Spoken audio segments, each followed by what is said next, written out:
un podcast Binge Audio.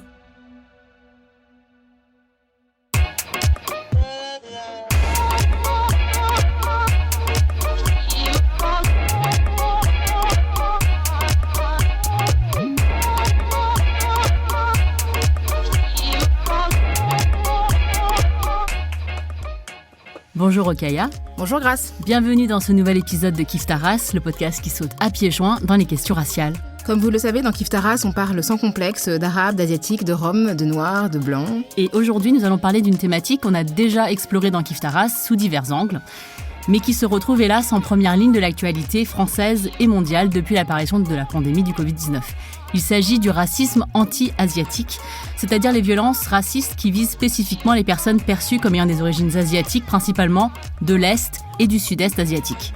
On entend régulièrement parler de racisme anti-asiatique, surtout depuis un an, à travers des violences dans l'espace public, agressions verbales, physiques, comportements d'hostilité, de rejet dans la vraie vie, sur les réseaux sociaux, dans les médias. On se souvient de la une en France du Courrier Picard du 26 janvier 2020, Alerte jaune, avec en éditorial le titre « Le péril jaune, point d'interrogation ». À l'étranger, les violences racistes à l'égard des personnes asiatiques sont marquées à la hausse. Selon l'organisme Stop API Hate, une hausse de 1900% en 2020. 1900%. Nous avons notamment porté le deuil collectif de l'attaque terroriste d'Atlanta le 16 mars 2021, où 6 femmes asiatiques, parmi 8 victimes travaillant dans des salons de massage, ont trouvé la mort. Quelles sont les spécificités et l'histoire du racisme anti-asiatique en France ? Comment le hashtag « Je ne suis pas un virus » et « Stop Asian Hate » ont visibilisé des mobilisations antiracistes qui existaient déjà sous d'autres formes depuis de nombreuses années ? Comment la lutte contre le racisme anti-asiatique s'inscrit pleinement dans les luttes antiracistes ? C'est le sujet de notre Kiffe ta race du jour. Et pour en parler, nous avons invité Yahan Chuang pour nous parler de son expertise sur la question. Bonjour Yahan. Bonjour. Merci d'être parmi nous. Merci, je suis très contente d'être ici. Donc, tu es sociologue, chercheuse à l'Institut national d'études démographiques, l'INED, membre de divers projets de recherche sur les migrations chinoises en France et autrice de l'ouvrage « Une minorité modèle, point d'interrogation, Chinois de France et racisme anti-asiatique » qui vient de paraître aux éditions La Découverte. Alors dans Kiffe ta race, on a un petit rituel pour commencer la conversation. On demande à notre invitée si elle se situe sur le plan racial et comment.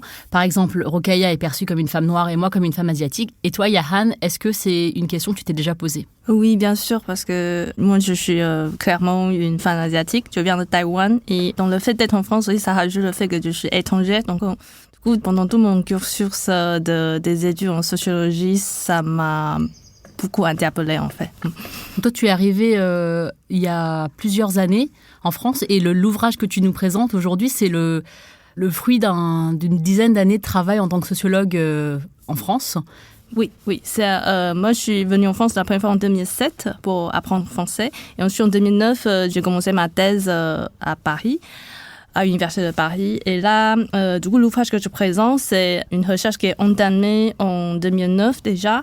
J'ai fini ma thèse en 2015, mais en fait, ce qui s'est passé, c'est à partir de 2016. On a beaucoup parlé du racisme anti-asiatique, les mobilisations commencent à être visibles.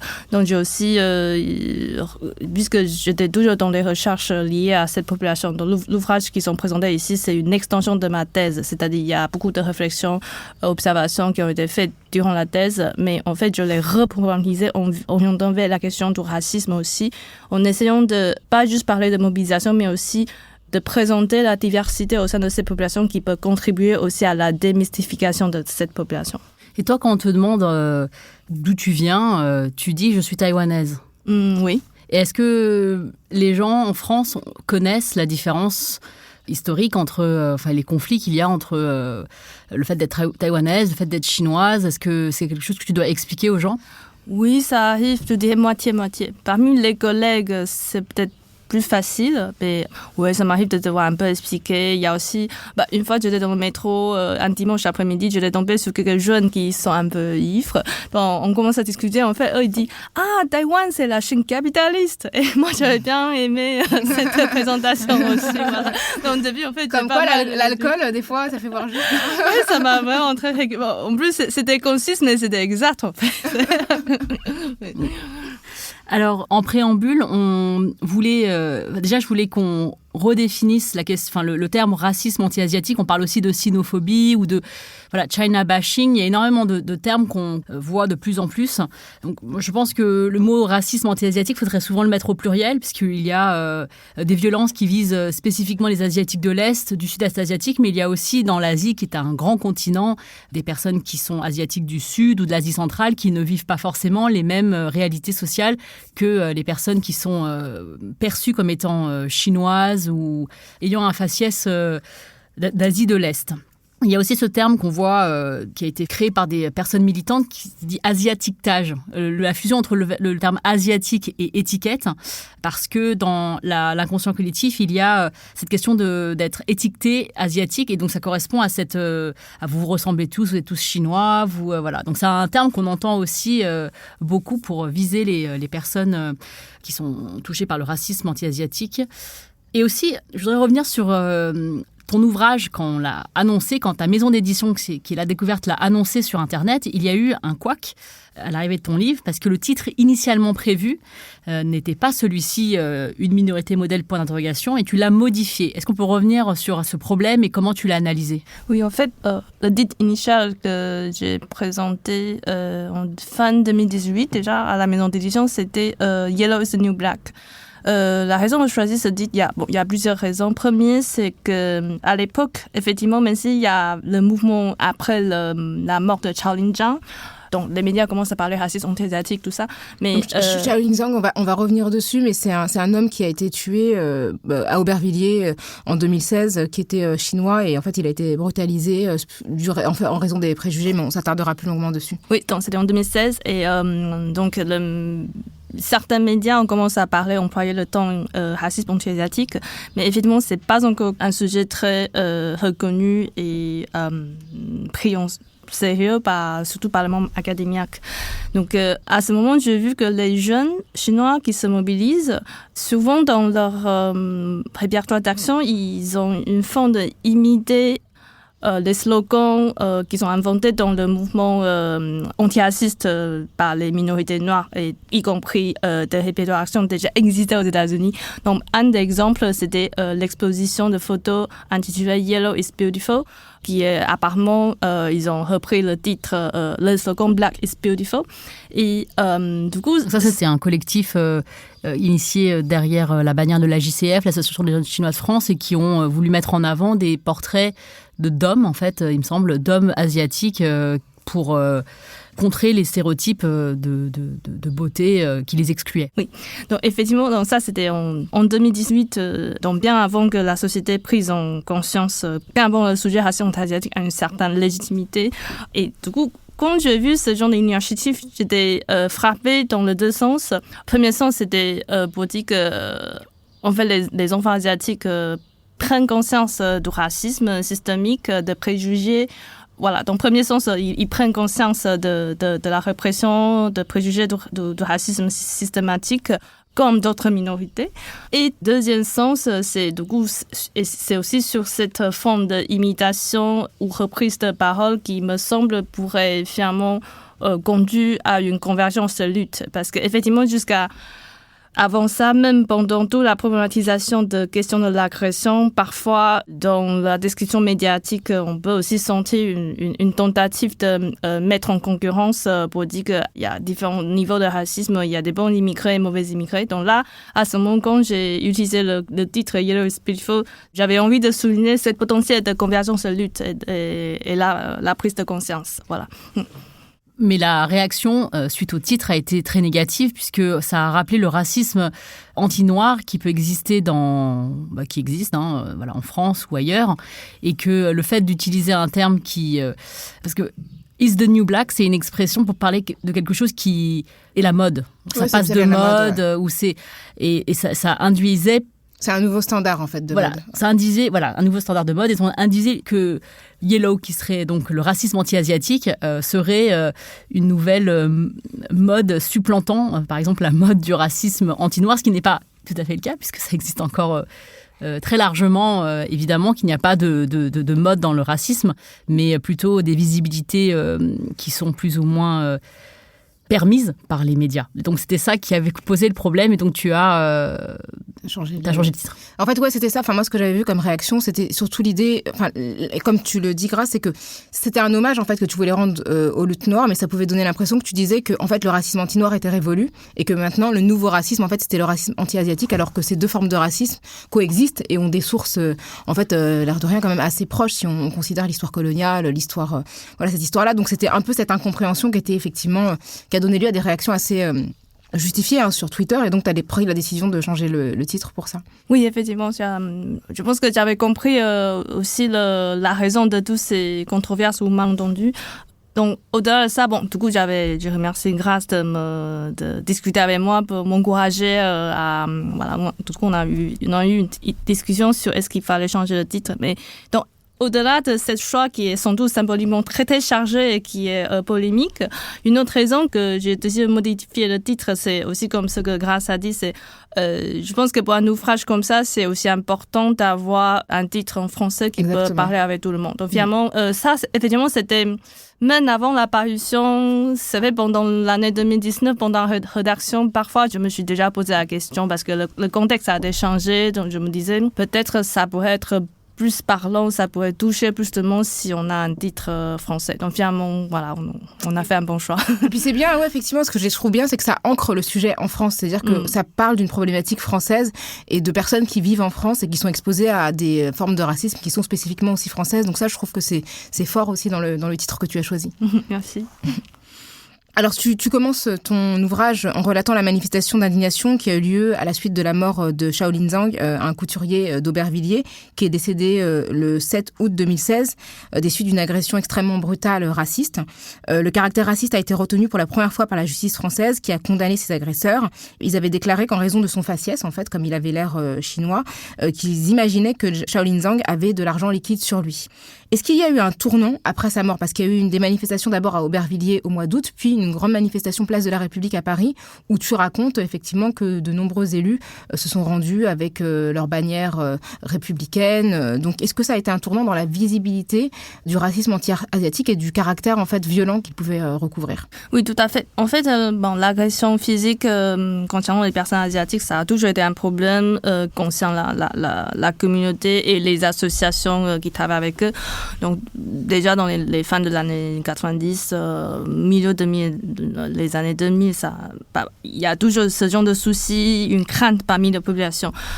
Donc, en 2010, en 2011, il y avait déjà des manifestations en Belleville à ce sujet. Mais ce qui est important dans cet acte en 2016, c'est que, premièrement, ça a permis les jeunes Chinois de mettre en avant la gravité de violence, la gravité de préjugés sur les Asiatiques qui peuvent produire des conséquences extrêmement graves et fatales.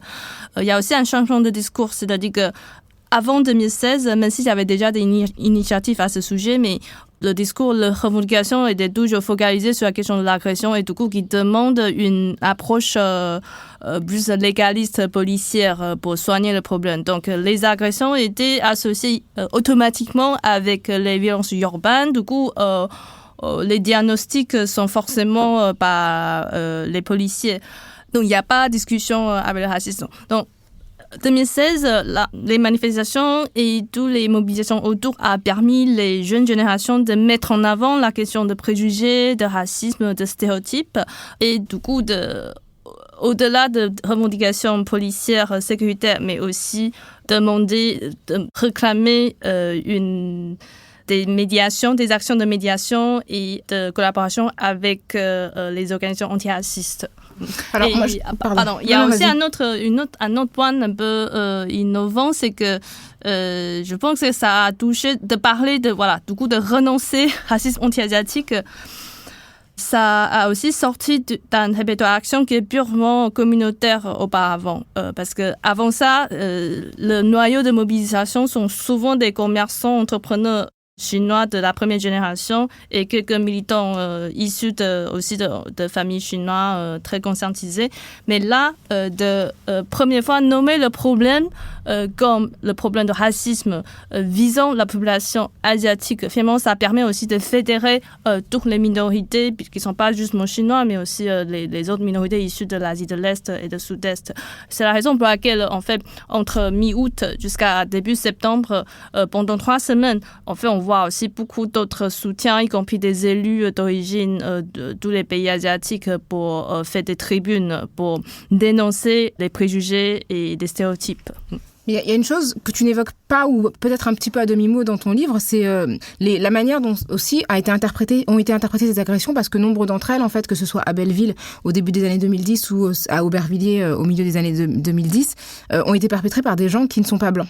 Pour beaucoup, en fait. En tout cas, c'est des choses qu'on a beaucoup vues dans les médias, des gens qui interrogeaient l'origine des agresseurs en disant, finalement, c'est une forme de racisme qu'on ne dénonce pas parce que les agresseurs ne sont pas blancs, ou en tout cas, qui essayaient d'une certaine manière d'instrumentaliser l'idée qu'il y aurait une minorité modèle gentille qui serait agressée par d'autres minorités qui seraient méchantes et agressives. Est-ce que toi, c'est quelque chose que tu as observé, et comment, justement, les organisations antiracistes ont essayé, justement, de répondre à ce qui était beaucoup invoqué par, notamment, des groupes d'extrême droite ou de droite? Oui, effectivement, je me souviens, en 2010-2011, en fait, quand il y a les manifs à Belleville, en fait, le titre de Marianne, c'était Belleville, Chinois contre Afrique. Voilà, comme s'il y a une guerre ethnique. Non, c'était carrément nommé comme guerre ethnique. Et à l'époque, même beaucoup des militants associatifs à Belleville, blancs ou non blancs, ou chinois, non chinois, ils sont aussi très gênés. Donc la mairie a beaucoup travaillé pendant ces temps-là pour essayer de parler de vivre ensemble et aussi amener les entrepreneurs chinois de Belleville de mieux investir dans la vie locale. Donc c'était aussi, finalement, à l'échelle locale, donc ça a obligé les entrepreneurs chinois aussi eux-mêmes de comprendre l'importance de l'intégration locale. Donc finalement, ça s'est bien donné.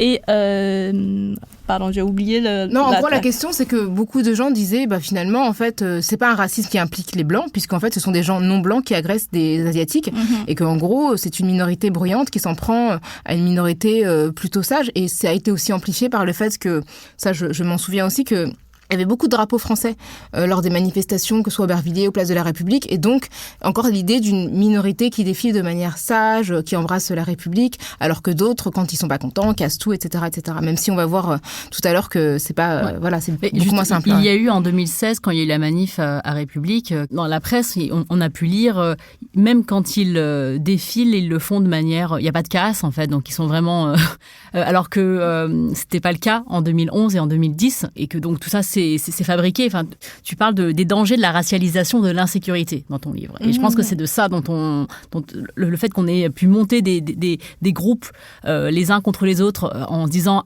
c'est bon, il y a une guerre ethno-raciale qui va arriver parce que Belleville c'est un quartier multiculturel et que donc c'est là que ça se passe. Il a fallu cette tragédie, la mort de Zhang Chaolin, pour qu'on sorte de la communauté, en fait les revendications qui n'étaient pas entendues au-delà de ces communautés-là et qui n'avaient pas été... Enfin, moi, quand on nous demandait en 2016, oui, est-ce que ça existe vraiment le racisme asiatique ou c'est la première fois que vous défilez? Non, en fait, c'était pas la première fois du tout que les personnes asiatiques de France se faisaient entendre. C'est juste qu'on les écoutait pas en réalité. Donc, voilà. Donc, ça, on va revenir sur cet historique-là parce que c'est important de connaître ce qu'il y a eu avant, parce que beaucoup de gens découvrent, en fait, depuis un certain temps, l'existence d'un tel racisme qui en fait a accompagné les personnes migrantes de Chine et d'Asie du Sud-Est depuis leur arrivée en France. Et tu utilises ce terme qu'on entend souvent, celui de la mythe de la minorité modèle. Est-ce que tu peux nous dire en sociologie ce que ça recouvre et ce qu'en France, qu'est-ce que ça mobilise comme préjugé? Oui, la minorité modèle, évidemment, c'est un stéréotype qui est très souvent attribué aux populations asiatiques dans de nombreux pays occidentaux. Dans les études aux États-Unis et au Canada, en Angleterre, c'est un terme qui est évoqué de manière récurrente. Et ça fait référence notamment pour désigner les populations chinoises et l'Asie de l'Est comme des bons élèves, des personnes qui ont des très bonnes performances à l'école, et qui ont eu une réussite professionnelle par la suite qui est aussi plus importante. Et quand je dis important, c'est-à-dire que statistiquement, donc il y a plus de proportion des personnes parmi ces groupes asiatiques qui vont dans de très bonnes universités aux États-Unis, qui atteignent au travail de classe moyenne ou supérieure. Voilà. Donc c'est vraiment effectivement, il y a un fait statistique, un fait empirique qui est observé aux États-Unis comme en Angleterre, au Canada aussi. Et sachant que dans tous ces pays, non seulement il y a des statistiques ethniques, il y a aussi l'histoire de l'installation de populations asiatiques ou chinoises, c'est aussi bien plus longtemps qu'en France. Donc, à cause de ça, finalement, au sein de l'école, il y a beaucoup de professeurs qui ont tendance à considérer les élèves chinois comme automatiquement la meilleure élève. Donc, de plus en plus, des études empiriques, des études sociologiques ont aussi montré que malgré cette stéréotype qui semble positif, mais ça devient un mécanisme de racialisation qui pose aussi beaucoup de problèmes psychologiques, de stress pour les élèves asiatiques, dans le sens que soit ils se sentent exclus ou brimés par des autres camarades qui ne partagent pas la même origine, soit il peut avoir une stress beaucoup plus élevé parce qu'il ne correspond pas au regard social sur ce qu'une asiatique ou un asiatique doit être. Voilà. En France, même si on n'a pas encore des statistiques disponibles pour montrer le fait, mais je pense que les minorités, les groupes asiatiques, notamment les personnes d'origine de l'Asie de l'Est et du Sud-Est, puisqu'il y a quand même une forte présence dans des métiers des entrepreneurs. Du coup, on a tendance à non seulement les imaginer comme des bons élèves à l'école, mais aussi des groupes des immigrés bien réussi socialement, professionnellement. Et par ailleurs, c'est la raison pour laquelle Nicolas Sarkozy, en 2010, il a employé le mot en décrivant les Asiatiques, notamment les Chinois, comme une population qui sont le modèle d'intégration républicaine, qui incarne la valeur du travail. Donc à partir de là, je pense que cette façon de décrire les Asiatiques ont l'étiquette de minorité modèle. Oui. Est-ce qu'il n'y a réellement pas de statistiques à ce sujet-là ? Parce que dans Trajectoire et Origine, l'étude de l'INED, il y a des chiffres qui sont liés aux trajectoires des personnes d'origine asiatique. Et aussi, on a cité dans cette émission auparavant une étude du Centre national des arts et métiers qui montrait la performance scolaire des jeunes filles asiatiques dans les écoles. Donc, c'est vrai qu'il existe de manière, isolée, des quelques chiffres qui contribuent au maintien de ce mythe de la minorité modèle. Oui, effectivement, s'agissant des populations originaires de l'Asie du Sud-Est, donc c'est-à-dire plutôt les immigrés les enfants issus de la génération des réfugiés ex-Indochine, là, il existe au moins 2 grandes statistiques qui ont prouvé ça. Donc, l'enquête Trajectoire Origine qui est faite dans les années 2010, avant 2010, ça a prouvé ça. Quand je dis il n'y a pas de statistiques, c'est surtout aussi sur les Chinois. Il y avait moins dans le Théo, l'enquête Trajectoire Origine, volume 1. En fait, à l'époque, les Chinois étaient trop peu nombreux. Du coup, on n'a pas réussi à les construire comme un groupe isolé. Mais là, on est en train de finir Trajectoire Origine volume 2. Du coup, il y aura plus de statistiques sur les Chinois. D'accord. Alors, en plus, il faut qu'on revienne sur cette question de l'histoire des migrations parce que quand tu dis les Chinois, n'étaient pas... On parle des Chinois. Voilà, les Chinois du continent qui ont la nationalité chinoise ou qui ont des ascendants qui ont la nationalité chinoise. Parce que moi, par exemple, je suis d'ascendance chinoise, mais mes parents n'ont jamais ma famille n'a jamais eu cette nationalité-là. Je ne suis pas comptabilisée dans les chiffres de l'INSEE en tant que personne chinoise. En fait, il y a une différence entre l'ethnicité et la citoyenneté, quoi. C'est-à-dire qu'il y a des gens qui sont éthiquement d'origine chinoise ou chinois et qui sont sur le plan citoyen, en fait, parce qu'ils ont été leur famille ont migré, donc ont grandi dans d'autres pays, comme ta famille au Cambodge ou ailleurs. Voilà, donc il y a la notion de diaspora qui est difficilement... qui n'est pas compatible. Statistiquement, ça se voit pas. On peut pas... Voilà, donc... Ouais, c'est ça. Et justement, on parlait de la question des mouvements migratoires et des populations. Il y a un historique en fait assez ancien. On va pas te demander de refaire l'histoire sur 150 ans, mais est-ce que tu peux nous dire quelles ont été les grandes étapes de présence asiatique en France, voilà. Oui. Bon, je vais surtout parler des populations d'origine de la Chine continentale parce que c'est surtout sur ça que mes études ont appuyé. Donc, les premiers contacts entre les immigrés chinois et la France ont été pris à la fin du 19e siècle dans une province du sud-est de la Chine qui s'appelle Zhejiang. Donc, il y avait quelques entrepreneurs qui sont arrivés en France pour vendre des pierres précieuses, des petits objets. Ensuite, à la fin de la Première Guerre mondiale, donc on estime plus de 140 000 hommes chinois, notamment de province de Zhejiang aussi, ont été recrutés pour travailler dans le champ de bataille en tant qu'ouvriers de champ. Et après la guerre, du coup, certains ont été restés en France, travailler, et certains ils se sont aussi mariés avec des femmes françaises. Donc ça devient la jeunesse d'une communauté chinoise en France, notamment en région parisienne. Et disons qu'entre du coup, à la fin de la Première Guerre mondiale et 1949, c'est un mouvement migratoire assez libre. Beaucoup de circulation ont été faites entre la France et la Chine dans cette province particulièrement. Mais en 1949, quand le Parti communiste chinois a pris le pouvoir, le voyage était devenu impossible. Donc, le mouvement s'arrêtait.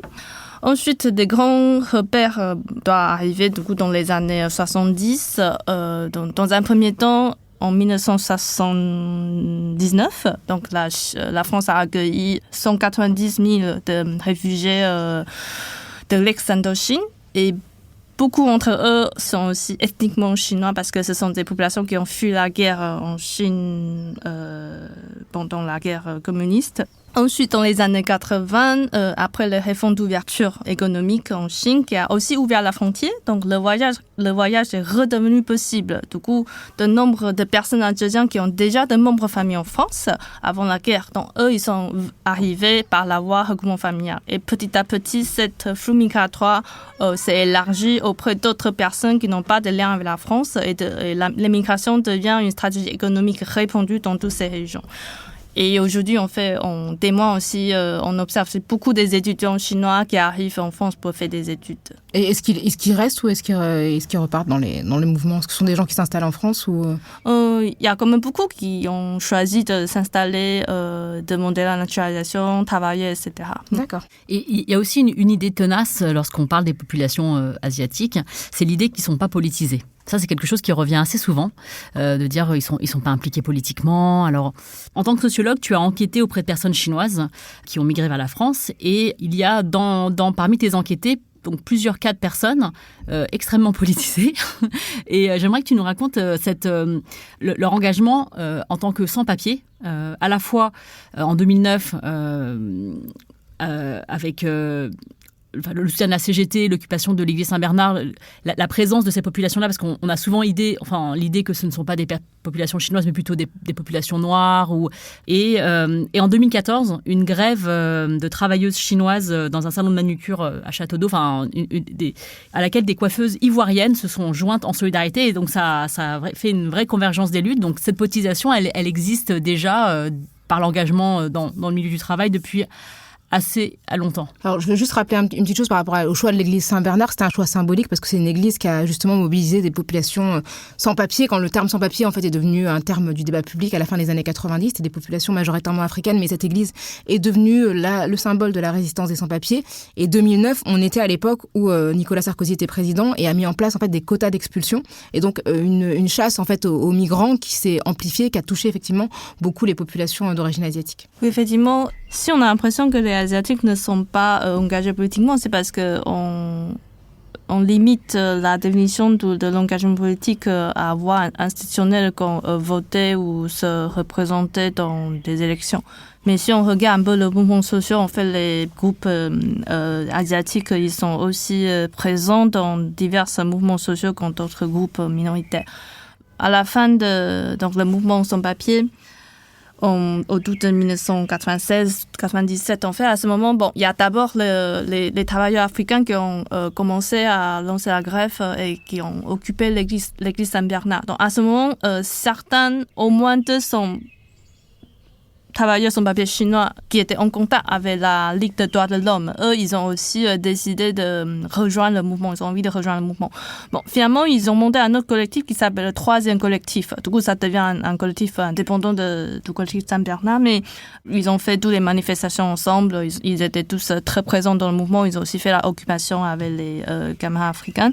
Et ils ont bénéficié, bon, à la fin du mouvement, il y a de nombreuses personnes qui ont donc rempli la condition de régularisation, qui ont obtenu des statuts légaux. Et par ailleurs, du coup, beaucoup de ces personnes deviennent aussi des entrepreneurs, des grossistes qui sont aujourd'hui présents à Aubervilliers, dans le quartier 11e que je décris dans le livre, dans le chapitre 4.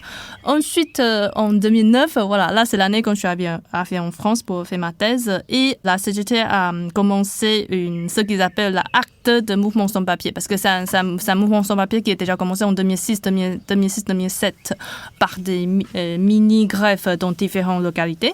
Mais en 2009, ils ont lancé l'acte, c'est-à-dire une sorte de greffe visible en occupant l'espace public. Et là, à ce moment, il y a aussi plus de 1000 personnes chinois, travailleurs sans papier chinois, qui ont rejoint le mouvement et qui ont participé à la manif, à l'occupation. Et depuis, donc, même si le mouvement de grève s'est terminé, mais un lien a été établi entre l'organisation syndicale et les travailleurs chinois. Du coup, la CGT a commencé à faire l'adhésion, fait adhérer les travailleurs chinois, et eux, de nombreux autres continuent à cotiser, et ça donne enfin une lutte des manicures sans papier à Strasbourg-Saint-Denis au printemps 2014. Et donc, tu as mentionné dans ta description de ces mouvements la commune d'Aubervilliers qui a accueilli les industries de textiles, de maroquinerie qu'on appelle le Rungis de la fringue. Et donc, on connaît pas beaucoup les migrations, mais on connaît bien par contre les grossistes d'Aubervilliers. Alors ça, c'est un secteur d'activité où les Chinois de Paris sont très présents. Dans ton livre, tu dis que ce modèle d'ascension sociale n'est pas très différent de celui des Auvergnats et des Kabyles à Paris. Et j'aimerais que tu reviennes là-dessus pour nous expliquer qu'en fait, c'est un modèle d'intégration par le travail, le fait de travailler, de s'établir, c'est assez universel. Oui, parce qu'en fait, très souvent, on demande, voilà, les journalistes demandent, ou on m'a demandé pourquoi les Chinois, ils sont tous grossistes, pourquoi ils font ça. Mais en fait, on oublie très souvent, en fait, l'industrie de textile dans tous les pays, et donc l'histoire moderne, c'est un secteur qui est historiquement qui absorbe beaucoup des travailleurs immigrés. Pourquoi? Parce que c'est un secteur qui fonctionne par la flexibilisation, qui a un seuil d'entrée pas très haut, donc on sait coudre, on peut entrer dedans. Et du coup, souvent, c'est facile pour les travailleurs immigrés qui connaissent pas encore mal la langue de pays ou qui ont des problèmes de papier et qui pour travailler dedans, en fait.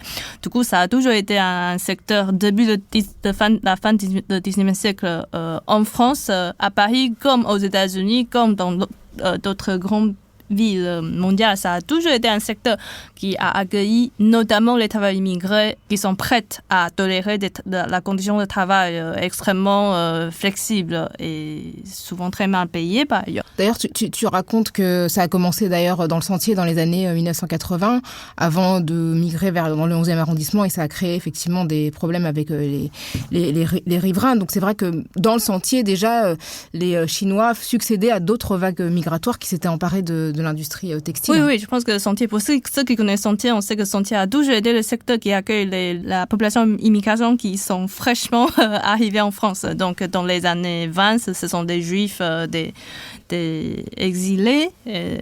Dans les années 80, il y a aussi des Juifs, des commerçants turcs, Yougoslavie, et finalement les Chinois d'Asie du Sud-Est et les Chinois de Chine continentale. Bon, la différence, c'est que puisqu'à partir de la fin des années 90, début de l'année 2000, la Chine est entrée dans l'organisme mondial de commerce. Et aussi, à cause de cette arrivée très massive de flux migratoires, du coup, ça permet les commerçants chinois qui arrivent un peu plus tôt de créer leur propre chaîne de travail en employant les gens qui connaissent déjà et aussi de compter sur le marché de production en Chine en faisant l'import-export.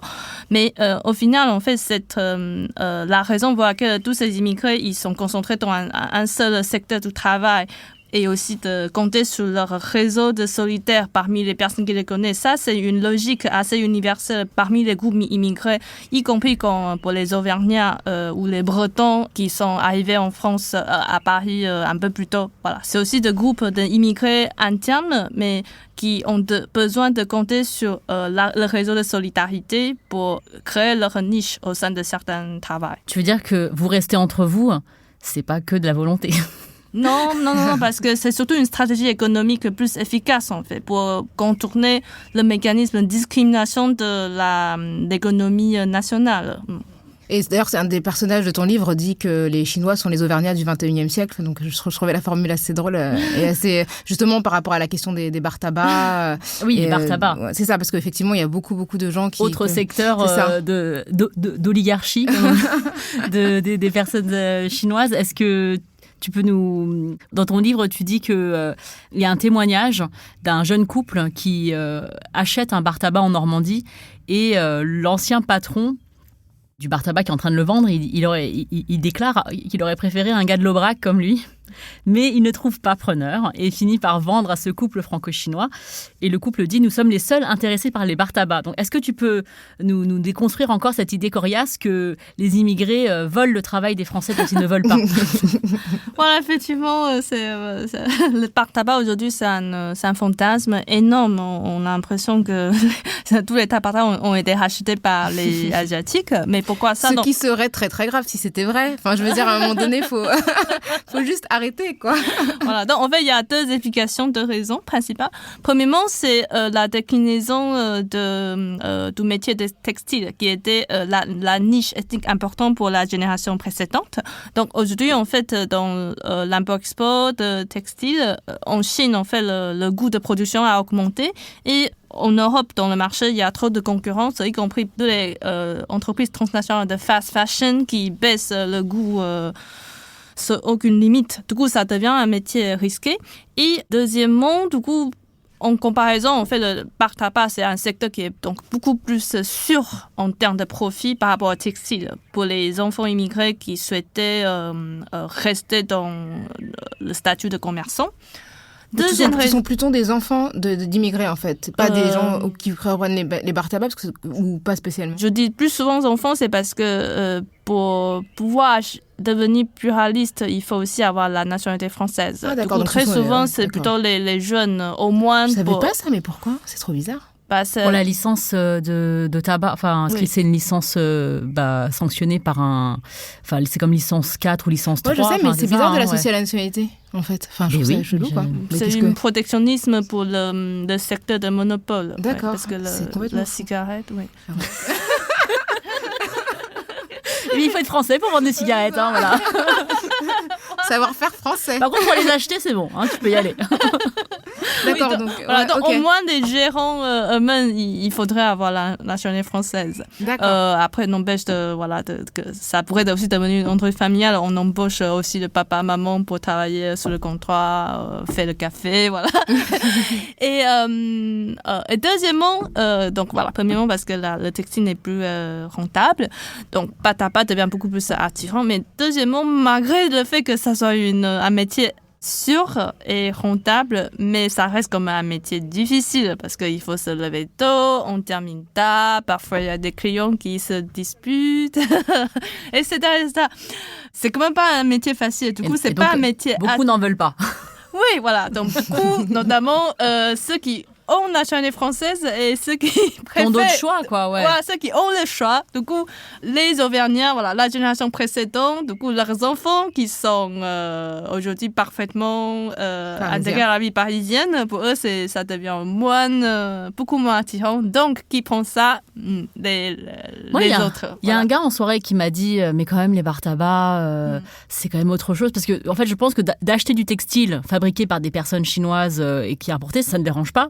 Par contre, le fait que son bar tabac où il va prendre son petit café, qui est au cœur en fait d'une vie de quartier, eh bien, ça visibilise les personnes migrantes dans sa vie, et ça le dérange en fait. Et là, la différence, c'est que si cette prise de pouvoir économique, elle est plus ostentatoire. Et surtout sur des trucs identitaires. Je pense que le bar tabac, le petit bar du coin et tout, c'est un truc très identitaire.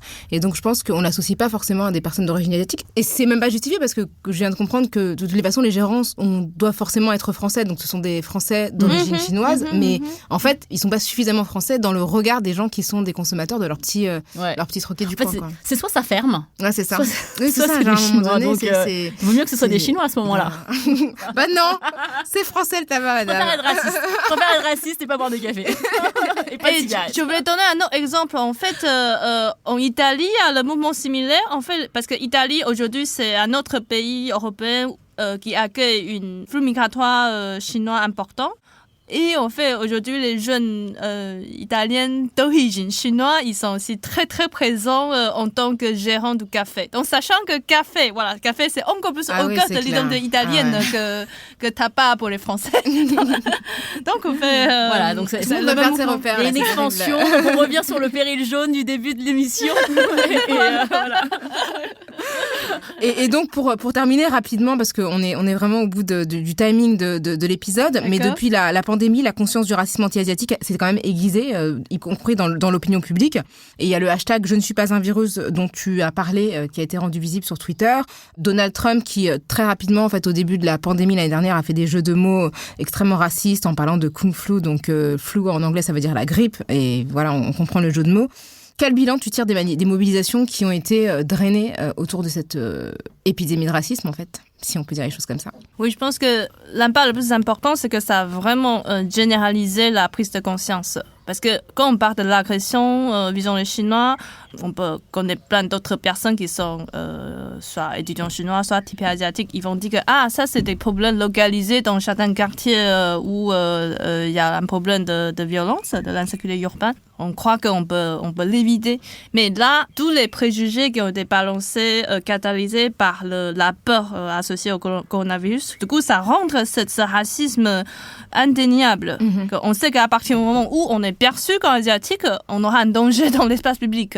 Du coup, finalement, ça, au plan de mouvement de l'action collective, ça a donc permis d'abord une prise de conscience générale, aussi au plan médiatique, aussi par le pouvoir public. Et du coup, ça a aussi attiré beaucoup d'autres personnes asiatiques qui sont eux-mêmes pas historiquement appartenant à cette noyau diasporique. Eux aussi, ils ont rejoint la lutte. Ils ont reconnu l'existence de ce racisme systémique. Merci beaucoup, Yahan Chuang. C'est la fin de ce numéro de Kif Taras avec Yahan Chuang, sociologue et autrice de l'ouvrage Une minorité modèle, point d'interrogation, chinois de France et racisme anti-asiatique, que vous pouvez trouver aux éditions La Découverte. N'hésitez pas à le lire pour en savoir plus sur comment acheter un bar tabac et envahir la France et retourner l'identité nationale. Voilà. Parce qu'il n'y a pas de raison qu'il n'y en ait que pour les Chinois. Merci. Merci d'avoir inspiré toutes les autres minorités. Ouais. N'hésitez pas à nous faire part de vos opinions sur cet échange. Je suis sûre que vous en aurez beaucoup, avec des commentaires, des questions. Si vous êtes choqués par cette oligarchie dans le textile, et voilà. Écrivez-nous à kiftaras@binge.audio ou contactez-nous sur les réseaux sociaux avec le hashtag Kiftaras ou sur nos comptes Kiftaras sur Twitter, Kiftaras sur Facebook et Instagram. Kiftaras est un podcast produit par Binge Audio, réalisé aujourd'hui par Adèle Itel Elmadani. Merci à Camille Rogache et à Naomi Titi pour l'édition. On se retrouve très vite pour une nouvelle plongée dans les questions raciales. Merci Grace. Merci Rokhaya. Merci Yahan. Merci. Trop bien, on a rigolé.